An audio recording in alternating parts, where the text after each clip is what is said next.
Have you ever had friends who've come up to you and said, look, I've just been through a rape or something really, daunting, and I'm emotionally drained and I need to talk to somebody. And then you look at yourself and say, me? I'm going through my own challenges as well. I don't know if I can help you. And you're not sure of how to give them that first air, as I call it. In the medical space, I think they call it CPR, to wake you up physically. But this is like waking somebody up emotionally. You find yourself, you really want to help, but you really don't know what to say to them, because even you yourself, if you see help, you will receive it. Are you that person? This video is for you. Now, let me share a few things that you can do when you find yourself in that kind of situation, because so many people are going through. Some people, you don't even know them. They'll just walk up to you and start crying. I mean, it happens to me all the time. Maybe when I'm done speaking at an engagement and I'm walking out, somebody comes to meet me, can I hug you? And I say, for sure, hug me. And the moment they're in my energetic field, I can hug them and I can feel them immediately. I know something is going on, right? And then immediately, maybe I say a few words, or I don't say anything at all, and they just start to cry. And I say, it's okay, cry. I'm here holding space for you. And I don't even need to know them, but I just need to know that this person is human like myself, and this person is also going through situations that might be overwhelming. And let me just hold space for you. So that's one of the things that we can first do. Don't say anything, just hold space. And if you can hug, hug. If you can hold their hands, hold their hands. If you can look into their eyes, look into their eyes. Just stay and just be present for them. I remember when my sister died, one of the sentences that I hated to hear was, it is well. I hated that sentence so much. My response was, if it was, you will not be calling me right now. If all was well, we will not be having this conversation. I detested that. I would rather you call me and say, hi, Adeola, and just be breathing on the phone. I preferred that to it is well, even if I now know that, it is well is very hopeful, and it's a sentence that you can hold on to, even in a downtime, let me call it that. But I didn't want to hear that sentence when I lost my sister. And I felt so bad. She died a day after my birthday. I was, first of all, happy that she didn't die on my birthday, because every day for the rest of my life, I would remember her and maybe shed a tear. At least she gave me a grace of one day before she passed. But I wasn't there when it happened. And so I felt bad for a bit. In fact, I think I also felt a little bit guilty because I wasn't there. But I'm grateful now. I feel different now than I did before. Now, one of the things that you could have done for me then was just hold me, or just sit down, and let's talk about her and some of the things that she did that you remember. I mean, so many people had so many interesting stories to share about my sister, because she was such an interesting woman. In fact, sometimes we used to run away from her, that please walk in front. My sister could preach anywhere to anybody in whatever state that she was in. It was so annoying. But her heart was so for God, it was unbelievable. It was a non-negotiable for my sister, right? So I hated the fact that she died, and I blamed God a lot, and I felt like God disappointed her.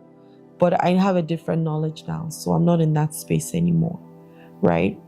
And so maybe you have a friend also that is going through something that is causing grief or causing some kind of pain, and there's been betrayal, whatever it is. You wished you could do more for them.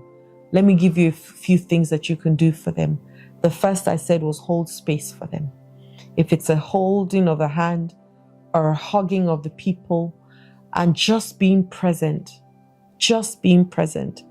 that's a good way to start. I put down a few other things. So practice active listening and creating a safe space for this person. Just listen to them as they're talking. Just nod your head and smile. Nod your head and smile. And almost mirror them to some extent. So if they're saying, and so that's how she went to the market and she bought some clothes, Your mirroring will mean, or would be like this. She bought some clothes, and then they continue the conversation. Yes, she bought some clothes, and when she bought the clothes, she put them in the basket and she put them in the room. She put them in the room. That's mirroring and showing an interest in what they're saying, and creating that safe space. Holding their hand will make them know that you're there for them. Looking at them from time to time would also make them know that you're there for them. And you want to respond with compassion. Don't say, what's wrong with you? Is it not enough crying? Have you not cried? Or don't say things like, oh, now you are now the mother, or you are now the father, be strong. All those crappy things that we say to people, please, let's do better. Don't say those things. I'm telling you what to say now. Be there. Sometimes be quiet, silent, and stop asking the question, so what happened? So how did it happen? Because you are making them relive it over and over and over again. But you can listen to them and just create that safe space for them to know that anything they say, they feel safe, okay? You want to listen to understand, not to respond. Active listening shows care and it encourages the person to open up. So once again, you're looking at them, you're nodding. If I'm looking at you and I'm nodding, it's as though, keep going, I'm listening. But if I'm like this, after a while, the person doesn't want to say anything anymore. If you are even crying more than the bereaved, it's who will now be consoling who.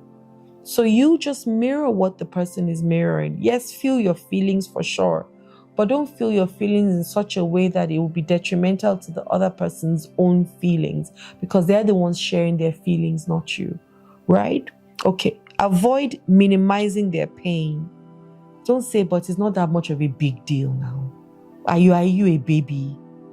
That's really actually minimizing it. Oh, but it's only small, that poured.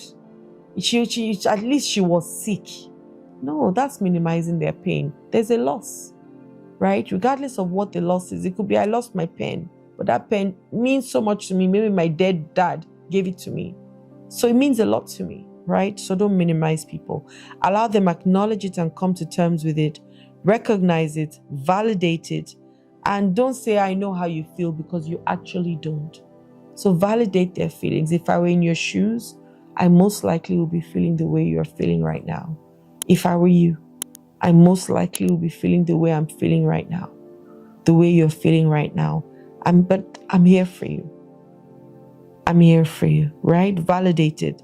Everyone handles their grief or their loss or their trauma differently, and you've got to respect that.